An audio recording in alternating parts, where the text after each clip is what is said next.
Hello, and welcome back to the Coop De Villa channel. I'm Scott Cooper, and I'm here with Noah Fisher and Tommy Lazarides, and we are here back live to discuss West Ham United versus Aston Villa from back on Sunday. Yep, it's an international break now. We wanted to go into the international break on a positive result, and I think we did that. It was a tough game, lots of controversy, lots of VAR, goals, incidents, and we'll be getting into all of that and much more after this.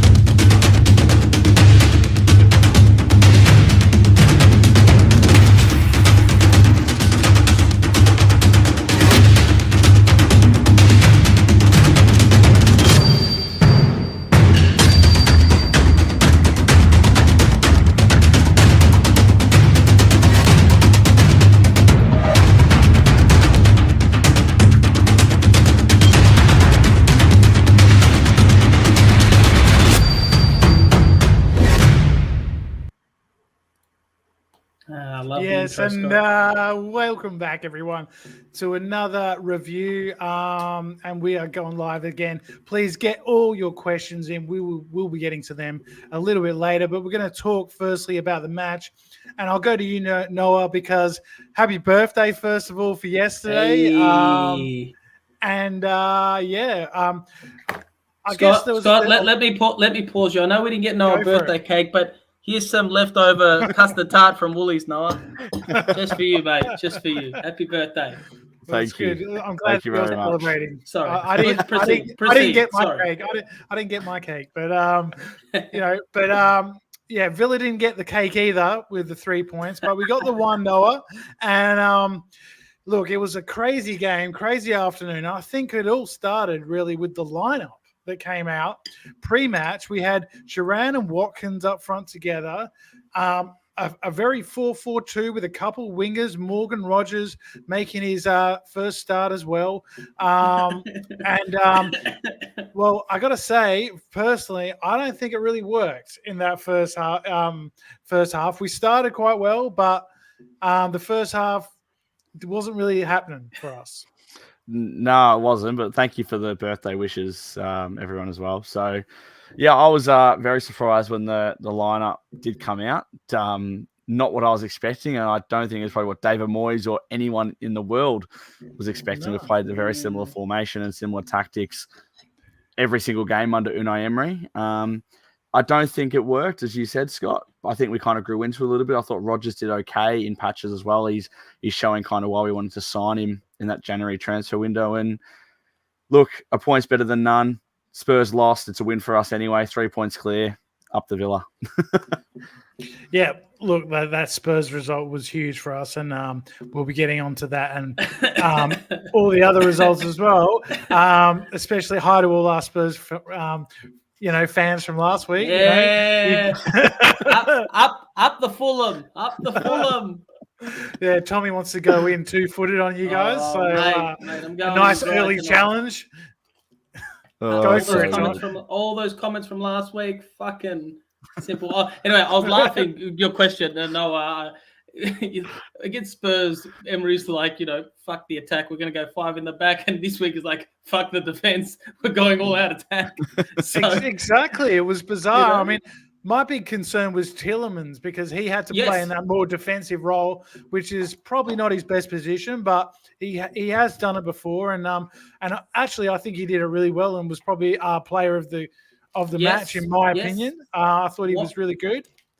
I think it was a combination of him and Powell. A lot of people giving it to Powell or Diaby. I think Diaby was the game changer. Zaniolo, maybe there's 4 of them in the mix. Yeah, there's the subs obviously made a huge difference, and we'll get into the second half and how Emery turned it around. But that first half was, apart from the first 15 minutes where we started well, Tommy, I thought, we were knocking the ball around well. I thought Tielemans was a big part of that, Douglas Luiz, and then all of a sudden, like West Ham got on top, and it really looked like we were under the pump, like crosses into the box, corners. We just we really are finding it hard to defend those crosses at the moment. Yeah, it sucks, right? We seem to always be caught out on crosses, and coincidentally, I think Antonio was Conce's man yet again. So not ideal. So yeah, I don't know. Like, we got to figure that out pretty quick. It was a great crossing, and Antonio's known for his poaching. He's got a great engine. So credit to him. They took the lead, and I think it's how we retaliated. I don't want to jump too far ahead, but I think Emery made some halftime adjustments that were definitely needed. I think he pulled the trigger earlier, and I think we reaped some reward. Maybe before their goal, are we going to talk? Was it before or after where I think the defender's pointing to his own player? It's like, get in position, and the ball's hit his hand. I said, this is not a natural position. The arm out this wide, pointing, right? Mm-hmm. And the fact that it wasn't even reviewed, or at least that Jared Gillett using his testicles that maybe are still in his wife's purse, pretty disappointing. I thought maybe an on-field decision. Ref gets the final call. But to not even review it, I thought was pretty shit. Now I'm probably welcoming a bunch of West Ham hate all of a sudden, saying we dominated, you got bailed out by VAR. Scott will probably touch on the stats soon. It's pretty even, to be honest. Yeah, I mean, look, I think it was a game of two halves, and West Ham were all over us in that first half for most of it. Yes. Noah, but going back to the penalty, I agree with Tommy. I think 5 years ago I would have said not a penalty, but in the era of VAR and natural position and all this sort of thing, when your arm is out and you're pointing at someone, and he was pointing at Conca. Conca's made the run in the box, and he's pointed to his teammate to say track him, and the ball's hit him on the arm. We don't know where that ball could have gone. It could have gone to Conca, and we could have got a chance out of it. So it definitely, for me, it's in the category of I've seen them given, and I've seen them given more than not. No, I completely agree with you. And in the times of VAR, that's 100% a penalty. There's no way else to say it. The arm's in an unnatural position. It strikes him on the arm. Just everything. It stops everything. It stops any opportunity we had. The ball just is dead after that, in my opinion. It's not like where you got a quick another chance after that. It just, the play stopped. Mm-hmm. And yes, I think I agree with you. 5 years ago, not a penalty, I thought, but these days they've definitely been given. No other way around it. Definitely. And I think Emerson's face gave it away. I think even he looked guilty. The ball hits his arm, and I think he's expecting the whistle to be blown straight away. And Richard Edwards thinks it's a penalty too. Hi, Richard. Thanks for joining us tonight. And look, that was a real big blow. And then to go 1-0 down straight after that, I was so infuriated. And I don't know why, but particularly for this game, I was really nervous, and I was kind of like kicking every ball and sort of, trying to, because I didn't want to go into the international break on a downer. We had the defeat last week to Spurs, and 2 defeats in a row in the league going into the international break would have really hurt. So it's a huge point. And Tommy, let's talk about Unai Emery, because at halftime he changes it around. He brings on Matty Cash and Diaby, and I thought it was a brilliant bit of management again, and another point you could say for Unai Emery in his great sort of managerial career at Villa so far. Yeah, I think Cash actually warranted a vote for me. I thought he looked incredible, even against Ajax as well. He looks like he's back to his best. I don't know if he's been pulled up. His defense is great. He got in the box many times. He's actually passing and not shooting on his left foot, which, pans out maybe 1 in every 100. So I think he's been pulled up on that. But he looked awesome, Cash. Defensively, looked solid. And he's a natural right back. Conca is it, right? And, if he tightens up his defense, which he did, I think he's back to his best. I don't want to touch on Diaby and Cash too much. There is one person I would like to talk about. Zaniolo. That's who. Love that. So, I thought he actually looked extremely lively. Give the man, there you go. At last, Zaniolo starts to eat his corn. Not sure what that means, Jeff. Probably giving away. Oh, wow. You old chook. And his cornholio. Yes. Look, so what a goal. It was a great finish. And look, I think that, he's had a rough time, Zaniolo, Noah. Completely agree. Things haven't worked out for him, since he's moved from Galatasaray, his loan move. But, he's paid us back with the goal against Sheffield United and this goal as well. They could be huge goals. He only comes Massive up with goals. clutch plays. He only comes up with clutch goals, I've realised, Scott. So whenever there's a crucial time, just back Zaniolo. I did hear that he's suffering from really bad mental health post-betting scandal. So they've said that's still in his head. He's come out and admitted it. And I think that's actually something that, we probably need to pay a bit more attention to if it is the case. Maybe get him the help and support he needs. We all make mistakes. But, the goal, and then the shushing, I think we're talking about this pre-pod, right? Was it towards the Villa fans? Was it towards the West Ham fans? I don't know. He's probably been getting a lot of stick. I don't think it's towards the Galatasaray fans because they still fucking comment on everything that's got his name in it. So, yeah, I'd love to know who the shushing was towards. Shame the journalist didn't ask him that. They're too busy asking Ange about plastic fans. It's true. And look, I mean, if it was towards the away fans, that's not good, Noah. Like, we don't want to see that. But I can kind of, understand his frustration a little bit. It's been difficult, and he has been under the pump from the fans. I don't think, many of us fans have learnt from the likes of Bailey and others who, took time to settle. And, maybe it's because he's just on loan as well. I'm not sure, but, but his body language at times and everything, I understand it. But, let's hope he can make an impact in these last few matches of the season and, score some more goals and get some more assists and help us get into the Champions League and win the Europa Conference. That would be perfect, right? Yeah. Confidence is key in every player, but I think Zaniolo is one of the players that needs confidence to do what he does. The whole team was low on confidence against Tottenham, especially when he came on.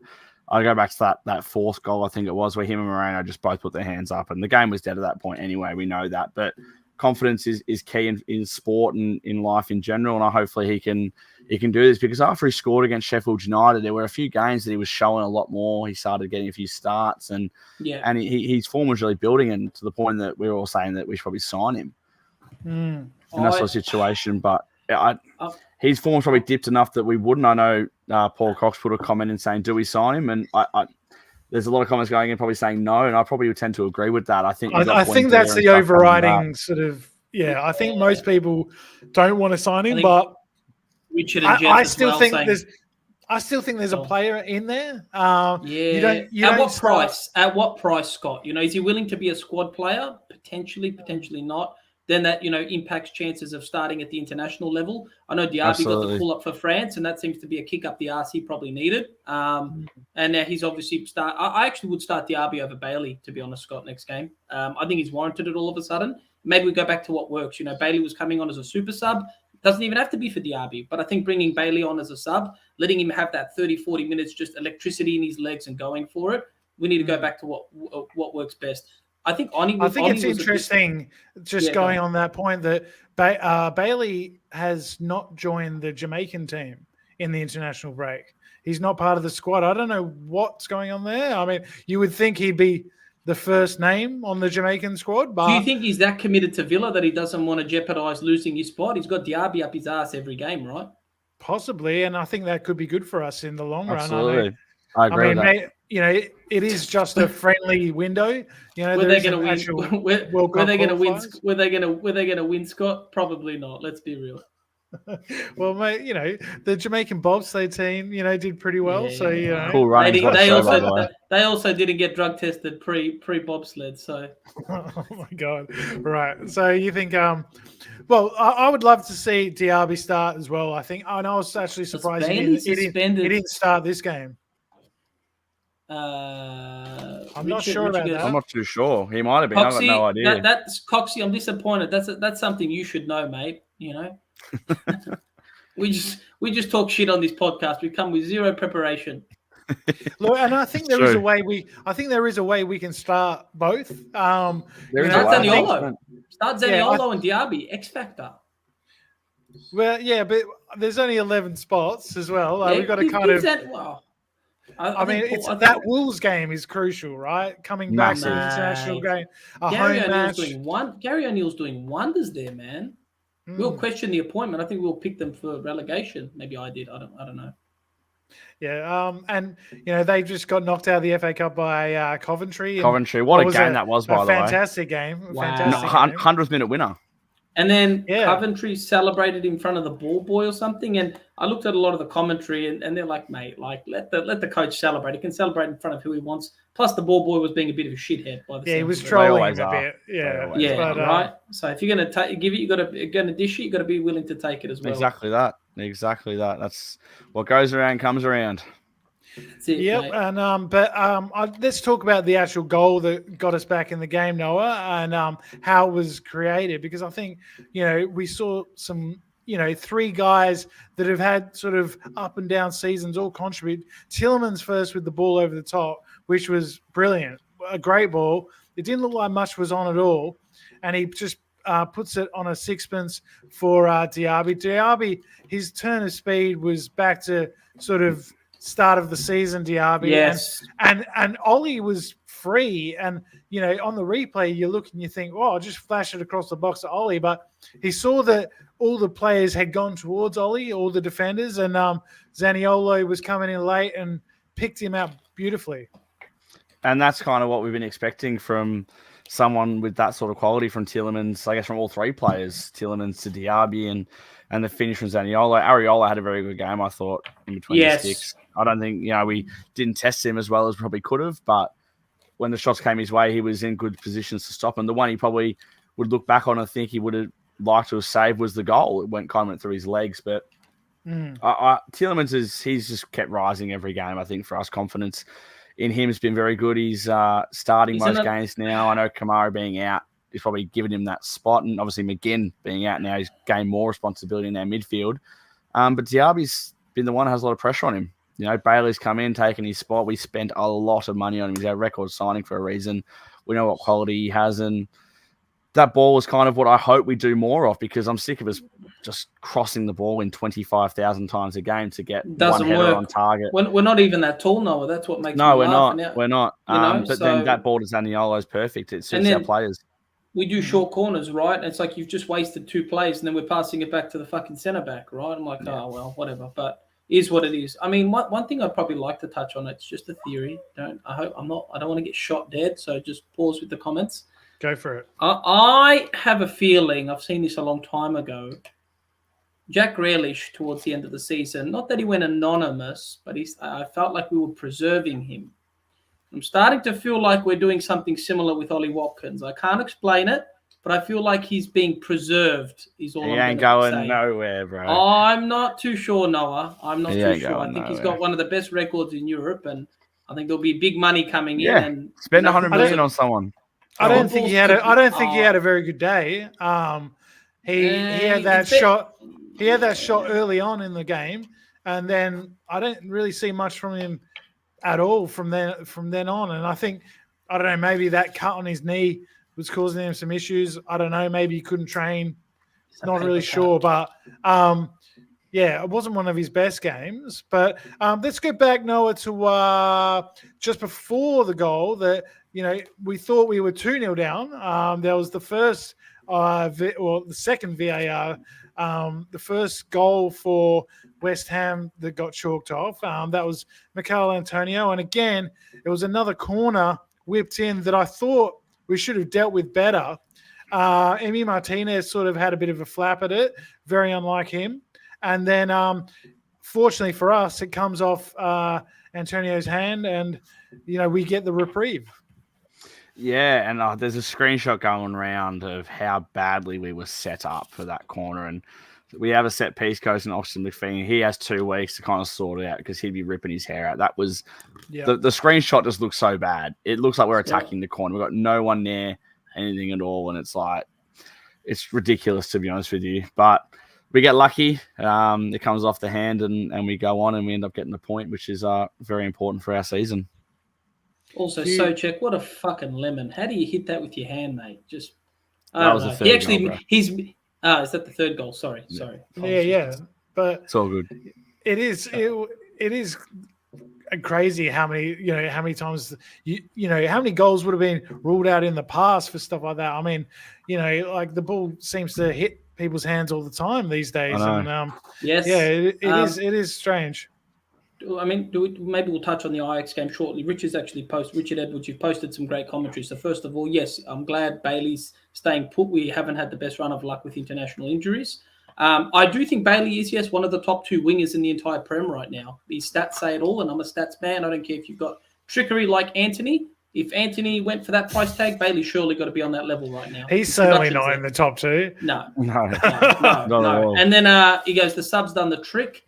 Yes, I think Emery's subs have been spot on since Spurs, and that is how you rebound, and that is a great manager that we have in Emery. And yes, he's with me that he thinks one of our stars will be sold due to FFP. I'm not saying anything. I'm keep my tinfoil hat off for now. I'm just saying I think Ollie's being preserved. That's all. I don't think he's being utilised the way he was 3-4 games ago. Look, I don't think we're going to lose Ollie, but we might lose a Digne. We might lose a Jacob Ramsey, maybe. Or we just get Champions League. No, I like. Or we get Champions League and lose Ramsey and Digne. Yes, good cash. Possibly. But, let's not think about that yet. Yes. So, there was a few other interesting moments in the game. Obviously, I think there was one moment where your dad's comment's funny. Jeff, yes, I don't believe Jamaica has 11 players better than Bailey. Yeah, I'm surprised they got 11 players. But we think he's suspended. Okay, Jeffrey. He's suspended, is he? That's what Coxie does believe. So Coxie, I haven't read anything. I haven't checked. There was one time in the game where Cash did this like lung-busting run forward, went past a couple of people and didn't shoot. And I'm like, he shoot like you said, yes, Tommy. He shoots all the time. Yes, that's right. The one time he should have, and it was not a crazy angle and degree of difficulty. He doesn't ping it, and I'm like, it's on your right foot, Matt. Exactly. Put your laces through it there. I mean, come on, Matty. Like, what are you doing? And I think he was caught in 2 minds, to be honest, because I think Areola was having a good game, so no wonder strikes were getting past him. Yeah, and then there was Ezri Konsa had an effort where the ball drops to him in the box. He's totally unmarked, and I'm just thinking, why did it have to Konsa? Noah, why couldn't they drop to Bailey or Watkins or Tillemans or anyone? Just the luck, isn't it? It's just the luck, unfortunately, mate. So yeah, I thought it was a just result, and probably a great transition to maybe going to the cup. They hammered a really good Freiburg side at home, and that actually did worry me, right? They were going in fully fit. Ward-Prowse was on the bench, right? He's meant to be like one of their record signings, and even he can't break into the team at the moment. I think we kept Bowen at bay. He's a deadly little player. Wow, little magician. And I thought we kept Kudus as well. Yes. There was one run he just went through everyone, but I think Cash actually kept him at bay. I think Cash's ability to block. Twist and turn. Can we talk about Cash's block? Yes. A block. I cannot believe that's got to be one of the defensive highlights of the season. Yeah, Richard highlighted it. That was a get off the chair and punch the air moment. Could you imagine if we get into Champions League 1 point over Spurs? It's little moments like that make the difference. Absolutely. Crazy. And we probably not the fact they lost to Fulham 3-0 after giving us crap for a whole week. Yes, let's not forget that Spurs lost to Fulham, up the Fulham, down the Spurs. Fucking pricks. Yeah, Fulham beat Man United as well, so they've done us a few favours this season. Marco Silva is a fantastic coach. Yeah, and you guys think about Rodgers? They've got some good players. Rodgers, look, I'm not convinced yet. Like he's obviously young, but for him. I think he's obviously trying hard and he's got a bit of pace and he carries the ball well. And I can see maybe, what his role is going to be. But I think defensively, he was caught out for the goal.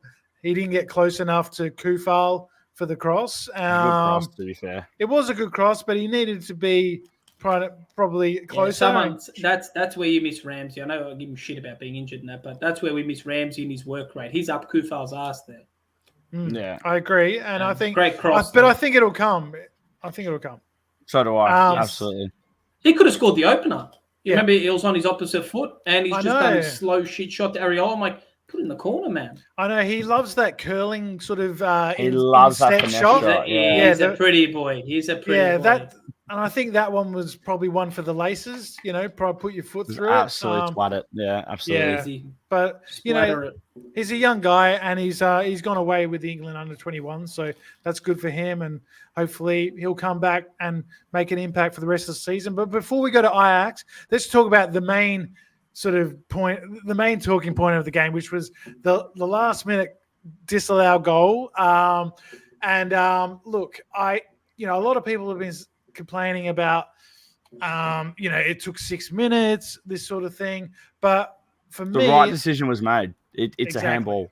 Exactly. Like there's nothing else to it. There is nothing else to it. It is a handball. I know it took 6 minutes or whatever, but the right decision was made. I think if we conceded that goal and was given, and we miss out on Champions League by a point, we'd be absolutely fucking fuming for every right because it's a penalty. Absolutely a penalty. Well, that's all I can say. I think it was a free kick on Konsa. I think it was a handball, and I think it was probably an offside as well. Like I was surprised that it wasn't offside because the header across goal. Yeah, well, and Souček touches it onto Bowen, who's lying on the floor, but he still touches it in. So surely he was offside. But look, it finally did get turned off, given as a handball. Tommy, you had a story before the pod about Jared Gillett. Yes, this is funny. The Australian referee, we know him well. He's been in the A-League. I do think that he's lost his way a bit in the Prem. That seems to be the general consensus based on some commentary I've been seeing. But I think his last game in the A-League, they actually had him mic'd up. And he was a bit emotional. Now, there was a VAR incident, and I didn't realise that the VAR team actually make the decision pre-screen. So the ref actually doesn't have any influence post-screen check, unless it's Liverpool, right? Controversial ones last minute. But so Gillett, there was a VAR decision, go confirm penalty. He goes, you know what? He goes, look, I'll get I'll sell it to the crowd. I'll come and take a look at the TV instead of just giving the penalty straight away. So I knew straight away that's Gillett's style. He actually likes to go to the TV to sell it. So he already knew that it was a penalty. So that's why I was actually very confident. Not a penalty, sorry. It was a goal kick to us. So I was very confident that we got away with it. And that's what I was saying in the Villa chat. He likes the drama, Gillett. But look, I don't really care just as long as it was the right decision, and it was. Which and, it was. David Moyes was absolutely fuming. Little Ginger was going red, and he was not happy at all. But look, when he gets home when he gets home and watches Match of the Day, I'm pretty sure he'll. As the saying goes, when you don't get what you want, go kiss your sister. Fuck off, Moyes. Anyway, Richard Edwards, yes, very good point. We did miss McGinn, and this is something actually I'd like to touch on. It's not a full rant, but little moments of stupidity could potentially cost us this season. Kamara against Brentford and McGinn against Spurs. Little hothead moments, and you're banned for 3 games, and coincidentally, Kamara got banned, and then we threw away some shit games we shouldn't have. Like I think the United game was after that when we threw away the 2-0 lead. McGinn, right? Spurs one thing, but got away with a draw against West Ham. We needed him yesterday. I felt like our tackling actually wasn't that efficient. He wins the ball, and to play on, not just a silly tackle. I think Tielemans got exposed, and I don't know, whoever we've got next will probably pay attention to that. Tielemans can't tackle that well, and he'll just drag him back, and he probably could have got a potential red in the game. I thought he got away with one. Look, well, I don't know if it was a red. No, not a straight red, but a potential second yellow. He had some silly fouls that he'd be giving, and I thought Gillett was a bit lenient to him. Yes, he was lenient all game, actually. And Zaniolo had that moment where he sort of had a little bit of afters, with I can't remember which player it was, but that was a bit silly, and that's something we need to cut out because 100% get rid of it. Yeah, and 100%. One guy who has cut out that sort of stuff was Emi Martinez, captain for the day. I don't think it was his best game. He did fluff for the few crosses and wasn't his best sort of game there. But all in all, we forgive Emi. Emi. But he's cut out. Yeah, he's cut out a lot of the shithousery and the sort of the time wasting and that sort of thing, which I think is good because it was getting a little bit over the top for me. So it's good to see him doing that. Look, I think it's a good point overall. I think the story is it's a better point for us than for West Ham.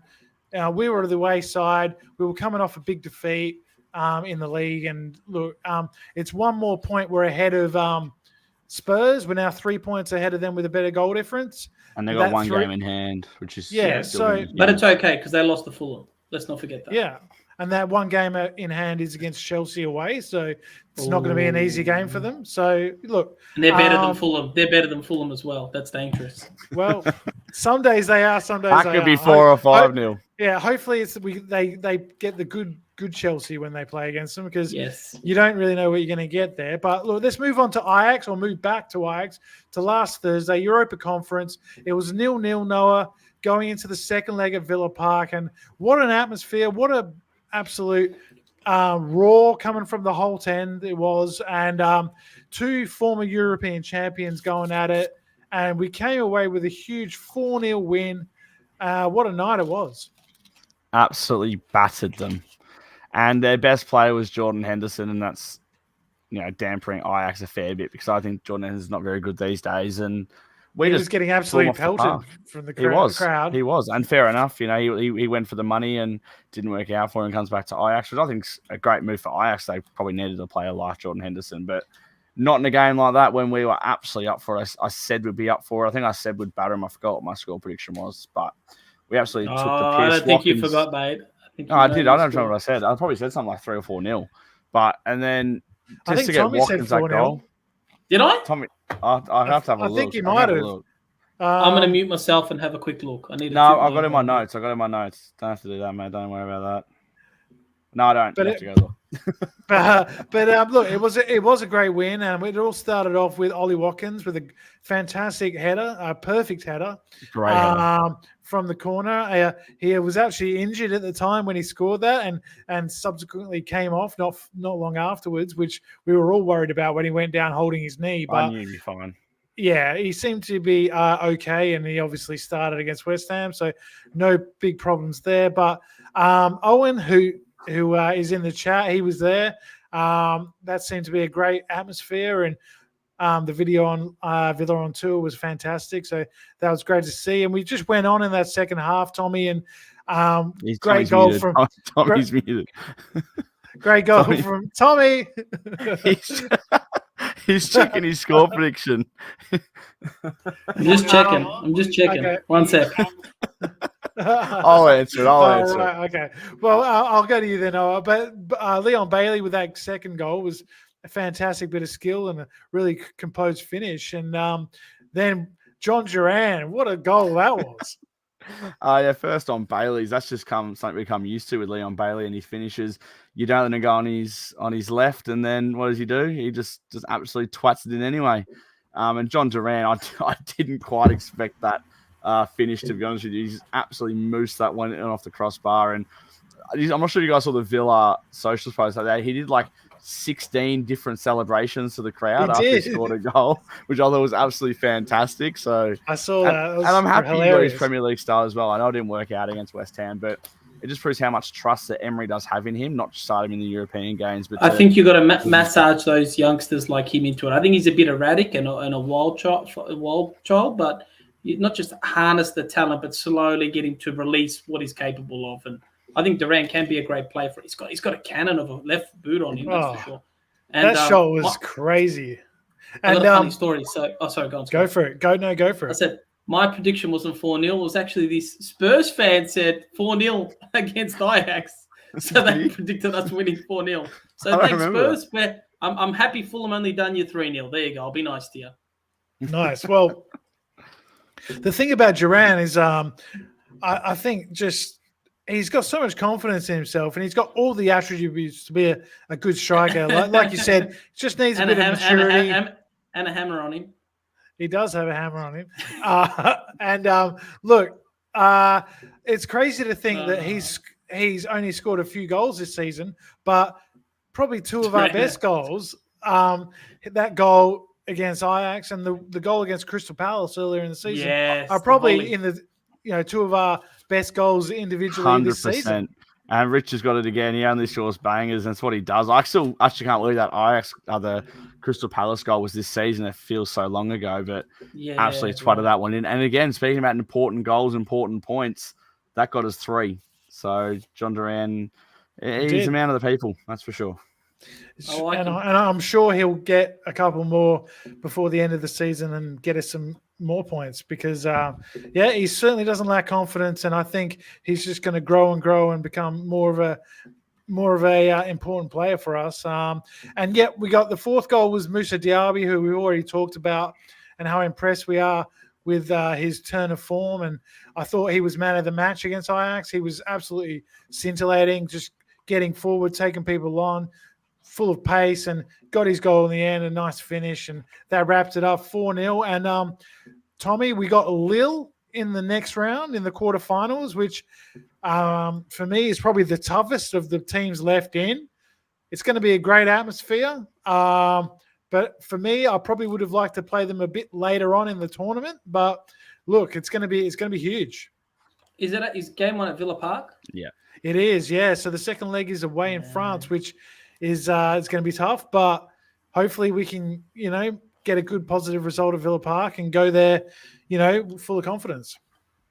Mate, I think this Lille team coming to Villa, a big stadium, are going to struggle against us. I think we are the feared team, to be honest. I think we are going under the radar in this comp. No one's talking about it. When it was West Ham, everyone's, talking about the round of 32, 16, all this. I think we're flying under the radar, and we are a very good side. Ajax are on the up since changing managers. I don't care who we face, to be honest. I think we can go the whole way. And that's not being arrogant. I just think we've got the depth. We've showed that we can mix it up with the squad. I think, did Timmy start against Ajax? Or did he come on as a sub in the end? He started in the away leg. The away leg, right? So, showing that we can mix it up, right? And I think just that we've got a lot of players coming back from injury. I actually think things are starting to come together for us at the right time in the season. I think we'll do Lille, both sides. Well, look, I don't think we're going to smash them. I think it's going to be tough. Jonathan David is the second top goal scorer in the French league. I know. Behind Watkins. Mbappe. Yes, Ollie Watkins is the second. Ollie Watkins is the second in all of Europe right now. I mean, that's bigger than just in the fucking Farmers League, right? No, I agree. And look, but Lille do have Champions League experience. They do regularly finish in the top 4 in France, and they know how to do this European thing, maybe more experienced than we do. So I don't think it's going to be a gimme, and I probably would have preferred one of the other teams. But I agree with you. I think we're the bookies' favourites, and I think we will go through. How do you feel, Noah?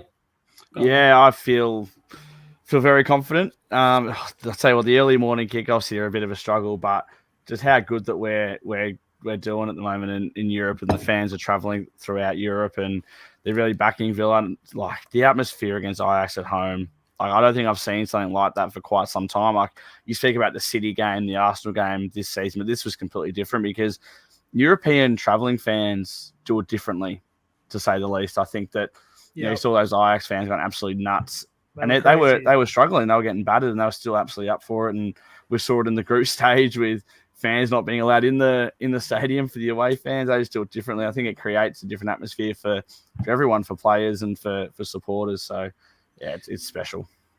Look, and Duncan, you got a good question here. I'm not sure why Emery keeps changing the system of late. 4-2-3-1 worked perfect versus Ajax. I agree with you. I think we probably should have started a similar team than we did against Ajax, like Diaby, but he's not going that way. And speaking about atmospheres, Tommy, if we do go past Lille, we get Fenerbahce or Galatasaray, as Coxie's written here in his question, and talk about an amazing atmosphere. That away leg is going to be fire.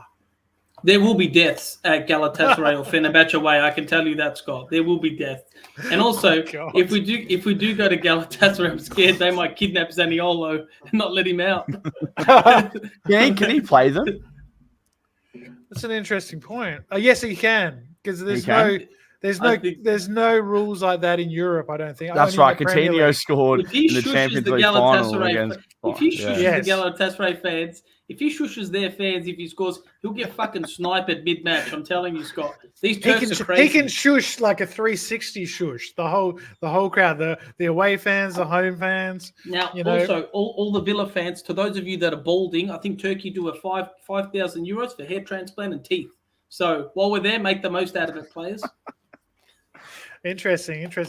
Did you happen to see Davy Klassen's hair transplant? He plays for Inter. He used to be bald for about a decade. Nah. And I watched the Inter game against Atletico Madrid. And I'm like, who's this guy playing? Like, he's got a full blonde hair.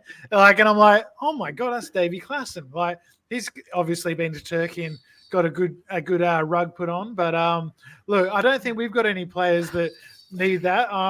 Not the spring to my mind, but put down in the comments if you think that any of our players need a hair transplant. I can't think of any. Neither can I. Wait, View Sonic 61. So Lille are a very good side. Coach really well and play similar style of football to us. What I do think, and I'm just asking this, it's a plea to Emery. Bring out all of your tricks. I think Emery's antics or tactics is what's going to win us the game. He's a good manager in Europe. He knows what he's doing. Yeah. I think just some bizarre shit mid-game. Do it. I back Emery. Yeah, I think we're going to have to pull some tricks out of the bag. Let's play Joe Gauci in goals up the Aussie. Oh, well, let's play him up the front. Ajax. Look at the Ajax tie. I mean, away we were very, very compact, very kind of, defensive, knocking the ball around, keeping possession, and then at home, totally different. We just went for it. Risk it. Diaby on, running at players, throwing everything at him. And, he can definitely do those tweaks, mid-game, in-game, and, between games. And I think he's a huge asset for us going into the quarterfinals of this competition. And I think he's a big factor in why I think we're going to win it. I also believe that there will be a lot of Villa scouts watching Jonathan David in particular. I'm just saying it. I've been calling it for 2 years. He's been linked, hasn't he? He's been linked over the last 2 years, and like I said, I feel a lot of things happening. Some conspiracies starting. You've been saying that since you started the podcast. You also said Watkins. And then there was one. Then there was one very uncredible source that linked us to David, and I was on it like a bloody rabbit on heat. And I think if I'm right, his contract ends at the end of the season. Don't get me excited. So possibly he could be a few kind of vultures will be circling around, because if you could get him on a free, I think that would be a good bit of business, especially with FFP and everything going down at the moment. Him and Ollie, that's a 45 goal partnership per season. That's it. I just want to say before I forget that we've gone down in a few subscribers over the last week, and there seems to be a few rumors that people are getting unsubscribed to other YouTube channels just randomly. So make sure that you are subscribed, and if you haven't subscribed, please do. We're approaching 800, 730 I think last time I checked. I think you're only allowed to have 4 burner accounts with 1 email, so that's 5 separate subscriptions. If you really want to go wild, everyone, highly recommend it. Look, yeah, we're not your mum and dad, but please do subscribe. What do you mean your parents will subscribe to this fucking channel? Well, no, they'll tell you to subscribe for sure. Yes, Bonnie and Jeff get in the comments. They love it. But look, we can follow us as well on all the socials. We're going live on Twitter and Facebook right now. This is our first time trying it, so I'm not sure how that's going, but I'm sure you can watch us there. You can watch us here. So please put it in a comment, like and subscribe and all of that. And let's get on to maybe some viewer questions now. So send in your questions, guys. What do you want to know? From us? Anything personal about the Villa? Let us know. And in the last 15 minutes of the live stream, we'll get into some questions. Get into some proper first and questions. foremost, Richard Edwards, we love you, mate. Look at this commentary. I also love him a bit more because I think he's my number 1 fan. But no, we love him. It's a great commentary. It's not about winning new fans. We've done this. We're happy to do it with 10 subs, and we appreciate all of our fans that have been on the journey. Some longer than others. Some that have had an immediate impact from recently subscribing. We love all of you, and we appreciate everything. And we really do it for the love of the club. We do. It's funny. Every year there's always a debate internally. Are we gonna give it up? And we always seem to be re-signing for future seasons. Oh yeah. Well, we were going to touch on the Ange Postecoglou comments because they've got something to do with us. Good time to bring it up. Yeah, so there was this whole, this press conference where Ange was confronted for Spurs. It's not Villa related, but I think it's related to us as Aussie Premier League fans, Villa fans, that, some of the tickets have gone up for international fans traveling in. And this was put to Postecoglou, suggesting that it's taking away from the local fans because they can't afford the hike in prices. And I think there's two different stories here. There's the price increase, which I don't agree with, but then there was this other sort of narrative that, international fans coming into England are plastic fans or not, not the proper fans or whatever it was. And, as fans of a Premier League team from another country, I think we can sort of say that fans here are as passionate as other fans. Absolutely. And, we get up in the middle of the morning to watch a lot of these games, the middle of the night. So, that takes a certain, dedication and passion. And I think that, this plastic fans term is really kind of divisive. And one of the reasons the Premier League is so successful is because of the TV money they get from all these different countries and all these different fans. And, yes, it is important to support your local club and all that. But, I know from your perspective, Noah, you grew up loving soccer, football, because you watched the Premier League. And you fell in love with Villa because you watched the Premier League. So why wouldn't you pick a team in the Premier League to support? No, what do you guys think? I'm just going to quickly read through just a couple of Melbourne's next few Aston Villa kickoff times, which I'll be watching. I know Tommy will probably be watching as well.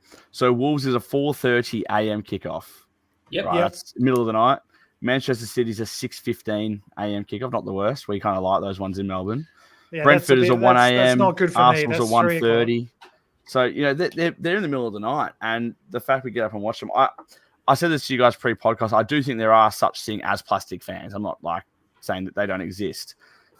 Because there are people that will just go buy the best team shirt. Oh, I'm a City fan. I love Erling Haaland. Yeah, they know absolutely nothing about the club. So I think they're real, they're a thing. But yeah. And the half and half scarves. Yeah, absolutely. I've got a vintage Manchester City T-shirt from 2019. Classic football shirt selling for $100. The thing's still fucking brand new, mate, and it's packaging. Yeah. So as I said, I do think there's such thing as plastic fans. But I think the international support does deserve a little more respect. I think it is now. I think it's starting to now. Plastic fans is when fucking Guardiola is asking fans to come and watch the team that's winning the Champions League, the Premier League, and everything. I'm getting up during my fucking teenage years, not going out on a Saturday, waiting to 2 a.m. to watch Villa lose to fucking Wigan 3-0, right? And then my Sunday, I'm all shitty. My girlfriend at the time was like way upset. I said, "Don't worry about it. It's all good." That's what our and this is proper fans, mind you. This team has been shit for 15 years. Let's be real, right? It's been a fucking roller coaster.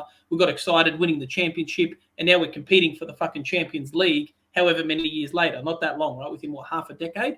This is what football is about. It's about being on the journey. We had Randy Lerner who didn't want to invest money. We've had a good coach. We've had good owners and fucking bad coaches that I don't even want to go through at the time. And now it's like we've finally got a good coach and great owners that invest in the club, and they're great business people, and they've got a fucking ton of money, which we love. This is what it's about. And I can tell you the best people I've met in my life are actually Villa fans. Yourself, Noah, Scott, I've known you 15 years, mate. We've had each other. I only met you 2 years ago officially when we were in Brisbane. In Brisbane, and that's it. I think Brisbane summed it up. I mean, we had fans from all over Australia, from international fans as well. Peter With was there. Peter With. Yeah, Peter With. He lives here in Perth, and I've been lucky to see him a few times. But we all went to Brisbane. We all congregated at the pub there, the Pig and Whistle, and that was like one of the best sort of nights of my life. It was just great to catch up with all you guys that we talk on Zoom, we chat, we send messages, but to be all together that night, mate, it was fantastic. You can't hug someone through a screen, right? And it's true. And with Villa fans, we're blood. We're a family, and as well as a football club. And with family, we should all be welcoming, right? If someone needs shelter, open your door, right? And that's what Villa Park is. It's a home. It's everyone's home, and it should be open to everyone. It's not limited to if you live in the UK and they're like, oh, well, why are we, making more tickets available for foreign fans? Because these foreign fans have to pay fucking $10,000 for an economy ticket, travel 28 hours with a stopover in Dubai that's shit hot to watch Villa. And I would have come to watch Villa if I could have early days to watch them lose, just to say I've been to Villa Park. I've never been. It's actually on my to-do list in the next year or two. And we actually have to pay an even bigger premium now because of fucking Brexit. It's separate. It's not part of the Euro passport, right? So, I don't think of all clubs, I know this isn't relevant to us, but it's a bit of a rant. It's sad, and it's your lower league tier teams, and they've got foreign support. One of my dad's clients, he's an Aussie guy, and he supported Huddersfield Town years ago. And those are the fans that you love, right? Getting up at shit times. Football fans of any kind, buying merch. I'd say 90%. That's how they make their money. Most of them earn low incomes, man, and it's like most of it goes on football. So your pricing is one thing. Yeah, I think most Aussie fans, if they've got like an uncle who supports a team, or a brother or their dad, or or something like that, they do go to that team. They don't just pick Man United, Liverpool, Chelsea, whatever. A lot of fans do, and I understand why. But that's their prerogative. And I think 100%. supporting a team like Villa that has been up and down, those good times are just so much better. Personally, I wouldn't want to be one of these, Man United fans that moan because they're finishing fourth and they're winning the Carabao Cup. Then they think that's a bad season. I want to be, I'm just, if we win the Europa Conference this league this year, it's going to be huge. If we win that and make Champions League, it's like we won it anyway, and we've qualified for Champions League the right way, not relying on other results and that going in our favour. But, like you said, Scott, a lot of us Aussies, actually, it's quite a large, Pommy contingency here. It's like they've come here, the Grant, whatever they are, the first gen, right? And then they've passed on Villa to their kids because you got into Villa through your parents, right? Bonnie and Jeff. Absolutely, yeah. I mean, I was born in Birmingham, but we moved here when I was only like 5. So, and Dad was a Villa fan, and I remember I think the first soccer I really watched was the 1990 World Cup, and David Platt was the Villa guy and playing for England, and it just went from there. So look, there's a few questions in the let's go in the chat about there's a good one moving from Villa Park, and should we ever do that if we could build a new stadium? No. And I think absolutely not. No I just think, it's iconic. It's big enough, and I think we will sort of extend it to sort of maybe 55, 60,000, by filling in the corners or whatever, and maybe extending the stands and that sort of thing. And that's fine. But if Villa Park's home, it's we home. have royal connections. Like look at someone like Tommy, right? I've had the chance to have got to Villa Park, and I'm lucky enough to say I'm going back to England in September, so hopefully I'll be able to go there a couple more times and watch some Villa games. But it's where people want to go. You look at the unlucky teams like West Ham. I saw Richard put a comment in before saying how bad the atmosphere is there because of how far away they are. Like you're not the old-fashioned grounds. I think of Villa Park, Loftus Road. You think of Upton Park when they were still around. You look at those close contingent grounds. Goodison Park. Is great. I've been there. Kenilworth Road. I love Kenilworth Road. That's right. I love it. Absolutely love it. It's crazy. But and not being a stubborn Villa fan, I wouldn't actually go watch another game apart from Villa. Like I'm going to the UK to solely watch Villa. I might spend time in London, but I'm not going to watch another team. Like that's not where my heart is. And it'd be cool to watch those games. And one thing I would say, actually, funny enough, I know, like if we're to have kids in the next 5 years, it's a lot easier to tell your kids, hey, I know Daddy's team's the one that's winning. You want to support the winning team, not Dad's team's losing every fucking week. So I think it's a lot easier convincing the next year. So if any Villa fans, I think Mark and Chris Kotsikas has another little one on the way, I believe. I think it's a lot easier to convince them now in the next decade. So, chop, chop. You support who your dad supports. That's how it was here when I grew up. Yep, Duncan Kilburn. There you go. Exactly right. Yeah, I think that's fair enough to keep in the family. I know quite a few Villa fans where their kids don't support Villa, but look, mate.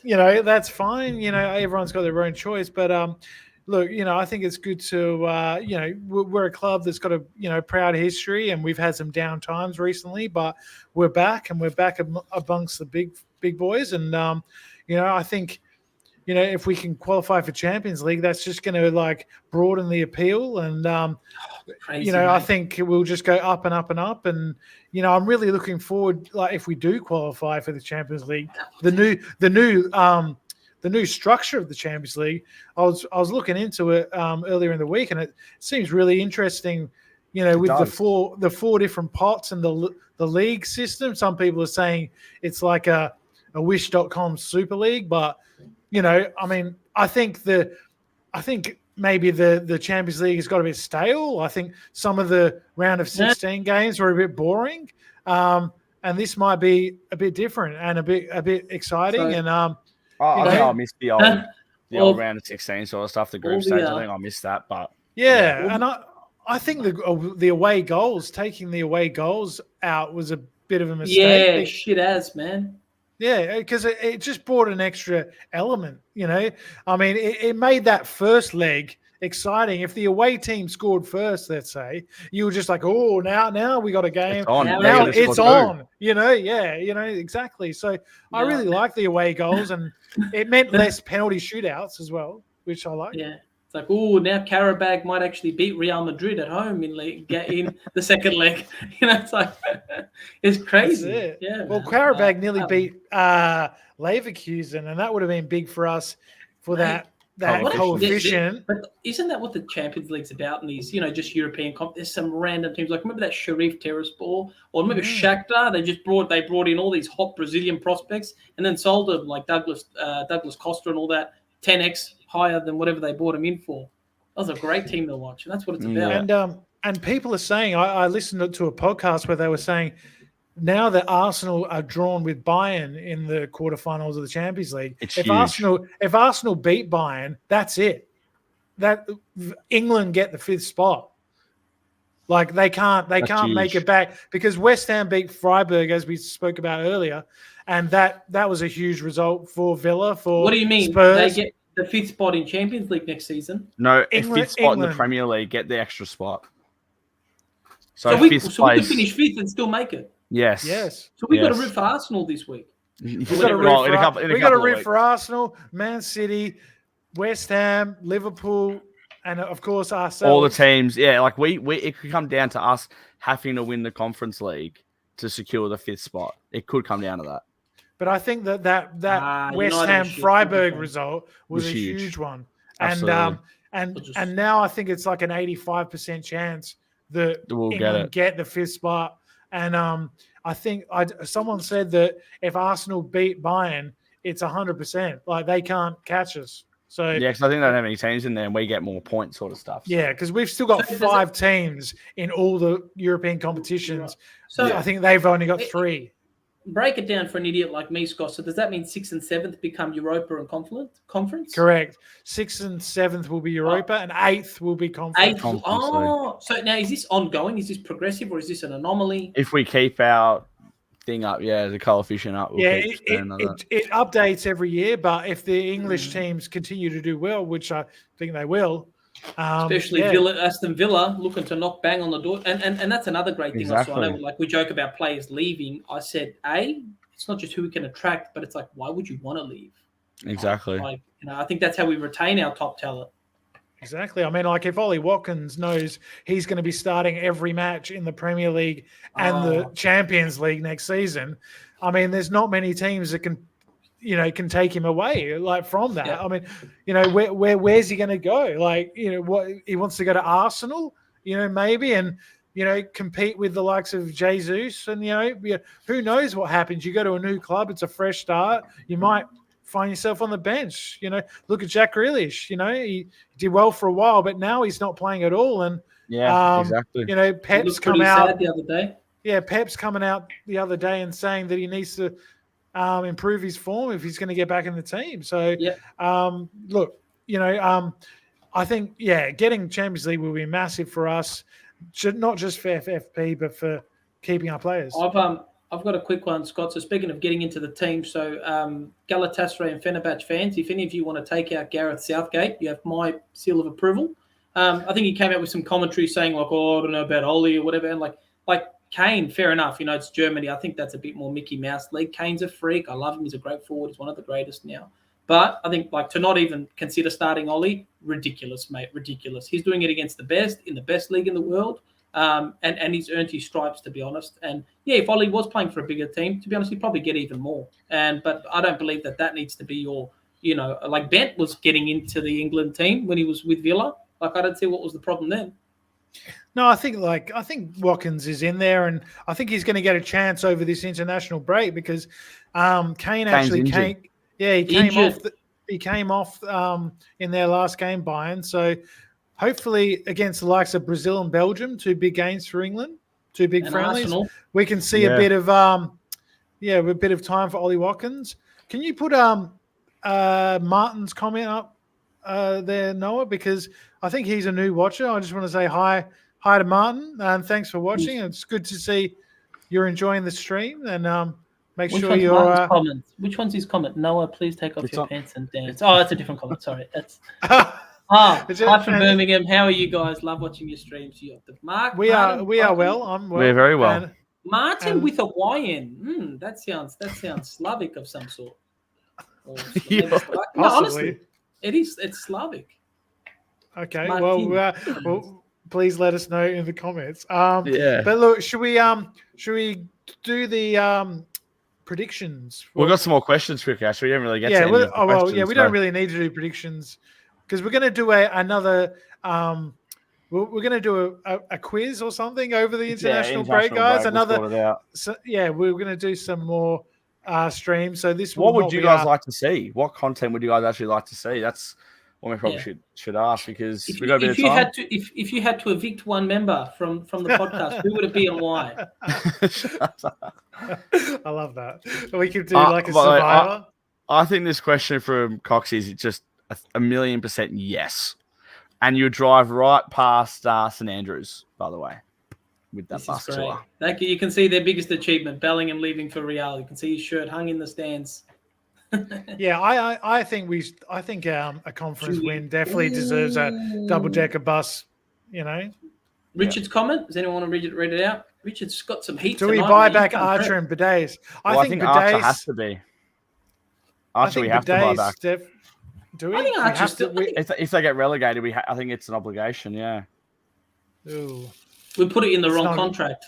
How much do we have to buy him back for? I think it's the same price you let him go for. I'm actually not entirely sure. No. People might have to let us know in the comments, but it's in next year's book. It's on next year's books anyway. We'd probably buy him back and then loan him out again, right? Yeah, I'd say so. So, who would you guys want us to bring in if we get the Champions League dosh? And who would you upgrade? Kamara's twin brother, that's for sure. I think we definitely need a right back. So do I. Frimpong? I love Frimpong. And what that'd be great. We all love Moreno and Digne, but could we get a discount on Frimpong and Grimaldo? Hey, Felicity. Who's Felicity? Someone that knows you. She was on I think she was on last week. The other week. Well.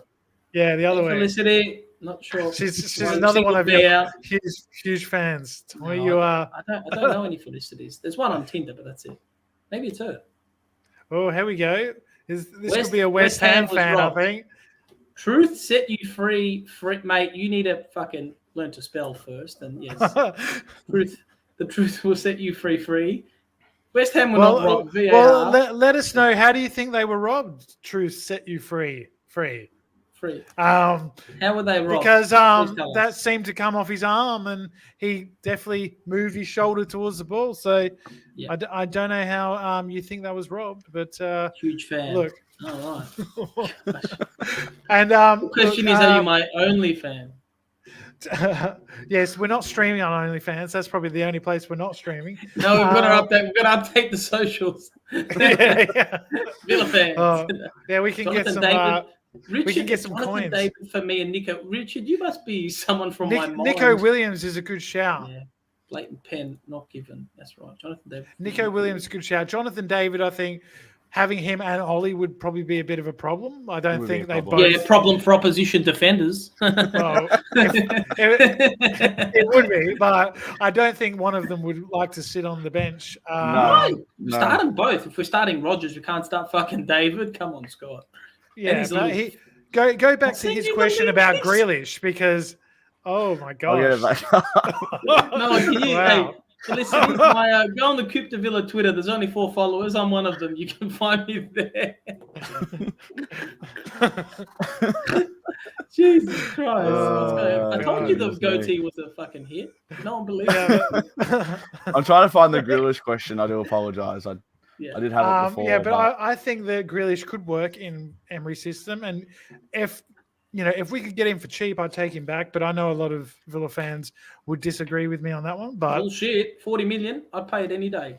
I reckon we could even get him for cheaper, eh? Because he's coming to the end of his contract, right? Zaniolo plus cash. So we give him 40 million. I don't think City are taking Zaniolo, but why not? Tommy the legend, see the hats back. What's going on? I've not run any personal ads. What's going on for the City single? Richard Edwards, hey, don't piss on my fire, mate. Let him come. Oh my God, Tommy's a great. I finally found it. Should me and Noah just leave the stream and leave Tommy and Felicity alone? Next time I'm gonna wear a fucking snorkel because I might drown in pussy. No, I'm kidding. The hat's gone. Oh, that's God, great. We're going to be shut down by YouTube. Can we please? We're going to get an eviction email or something. Oh, dear. Do you think Grealish should work in Emery's team? Yeah, I don't know. I think yes, because Emery knows how to get the best out of players. And I think it's actually a redemption chance for Grealish. I think it's inevitable. I think one day he'll come back, but I don't think he will. I still don't think he will. As much as I love him, and it was my dream to meet him, which I got the opportunity to do, I think we've gone past him. No. You took a photo at the gate. You didn't fucking go for dinner with him. No, I still met him. I met his dad.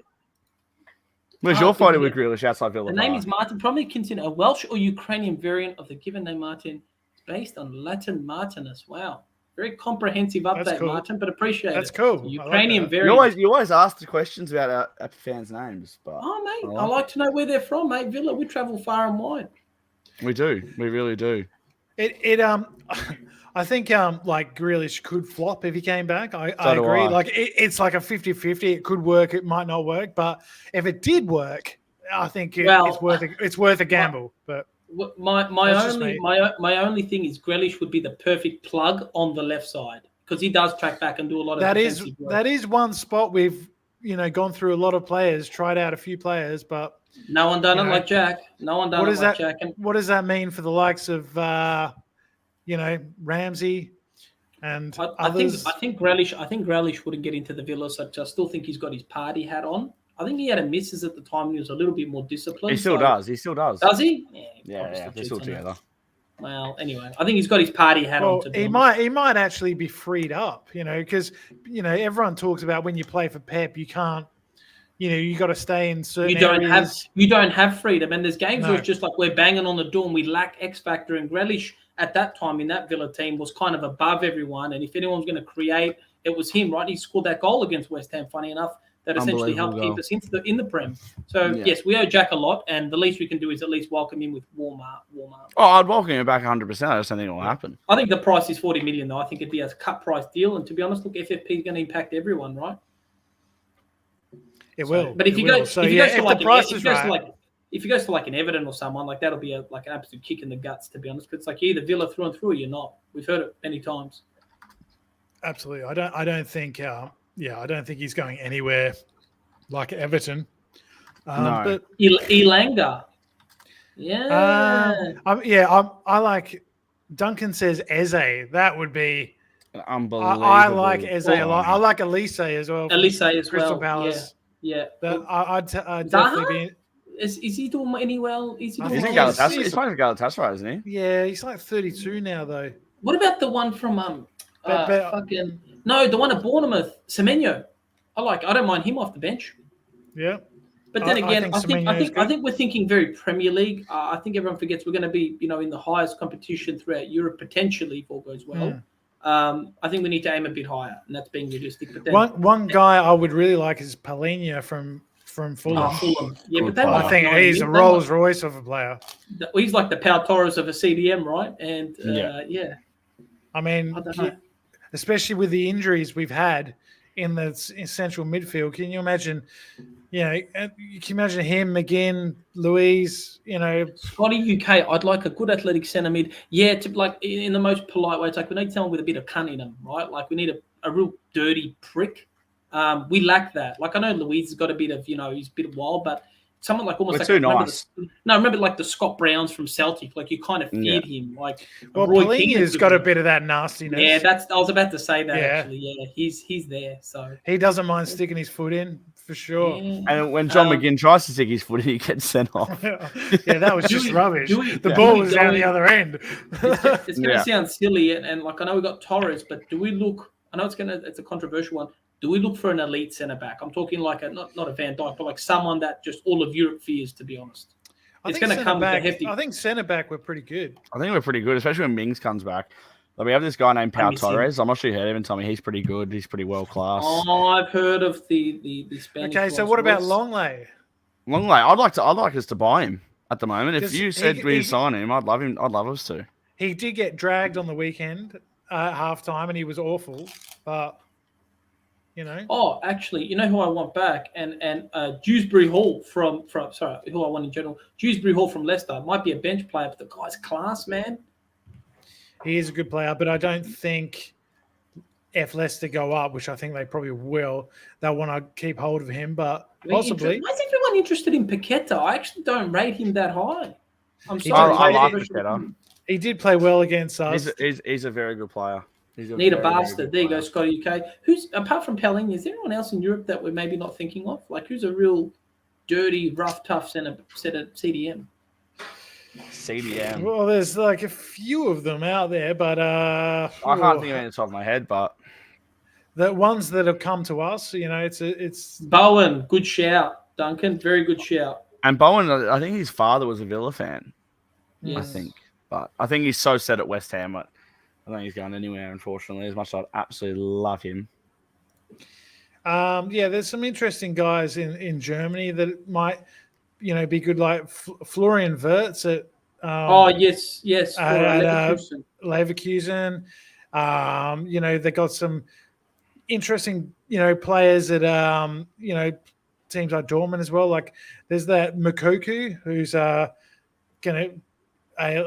young centre forward that broke all the records, in the youth teams, but he hasn't really hit the ground running for the first team yet. But I think he'd be a good one to come in, and because I think he's going to be good one day. Pedro Absolutely. Neto is a great shout, Ethan.